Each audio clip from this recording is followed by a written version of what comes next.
The cafe smelled of cinnamon and fresh coffee, the soft hum of jazz floating in the background like a lullaby.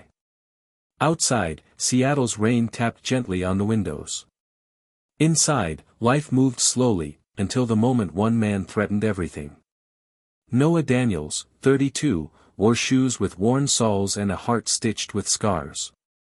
He wiped the same table twice, not because it needed it, but because he was watching her, Lily, his 6-year-old daughter, sipping her hot chocolate in the corner booth. Her pink boots dangled, her curls bounced with each giggle, and her crayons rolled across the table as she drew a unicorn family. Noah worked here part-time. He was once a skilled carpenter until an accident crushed not just his wrist, but the future he'd imagined. When his wife left, unable to cope with the poverty and pain, he was left with a toddler, a stack of medical bills, and a promise whispered in the dark. "I'll never let the world break you." Every Wednesday, Lily came to the cafe after kindergarten. It was their sacred hour. Noah made her a perfect marshmallow-crowned hot chocolate, and she waited until his shift ended, drawing, laughing, and sometimes, when the world felt light, singing softly under her breath. But this Wednesday was different. At 3:14 p.m., the cafe bell jingled, and he walked in. He didn't look out of place at first, sharp suit, slick back hair, and a Rolex that screamed arrogance. He took in the room like he owned it, eyes scanning the booths until they landed on Lily. Noah felt it before it happened, a chill, an instinct. The man didn't order anything. He simply walked over to Lily's table, leaned in too close, and said in a voice oozing with syrup, "You're such a pretty little thing. Come here, sweetheart, sit on my lap." Lily froze, crayon halfway across the page. Noah dropped the tray he was carrying. The crash silenced the cafe. His heart punched against his ribs. "Excuse me," he said, storming toward the man. The man didn't flinch. Instead, he smiled, a predator's smile. "Relax. I'm just being friendly. You people should be thankful someone like me even notices your kid." "She's not for sale," Noah snapped, stepping in front of Lily like a shield. "Oh, come on. A guy like you could use some help. I'll pay. Let her sit with me for 5 minutes. That's all." A hush fell.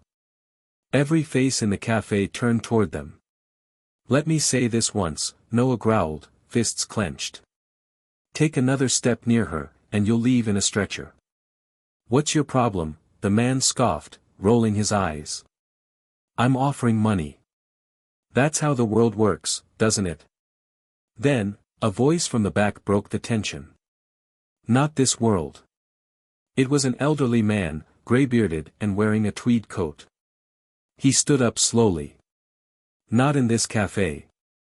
Not with this father." One by one, people stood, young moms, college students, even the tattooed barista from the back. "You need to leave. Now.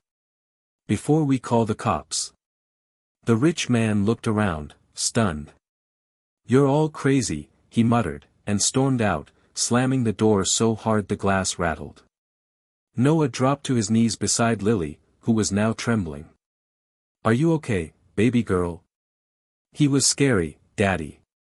He pulled her into his arms. "I'm here. Nobody will ever touch you. I promise." Tears welled in his eyes, but he blinked them away. "Not now. Not in front of her." A hand landed on his shoulder. It was the gray-bearded man.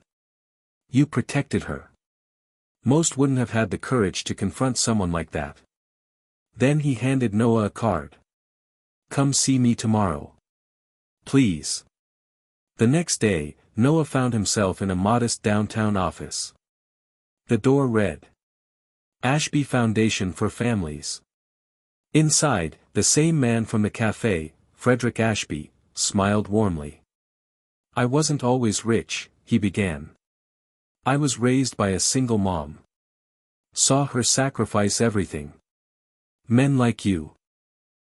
You're the ones who changed the world for the next generation."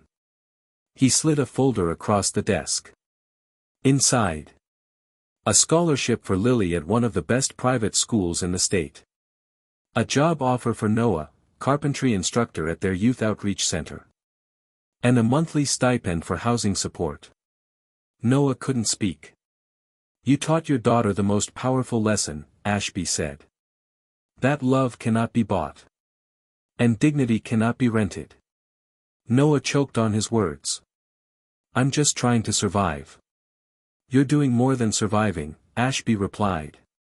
You're raising a warrior. Months passed. Lily flourished in her new school, always drawing, always singing.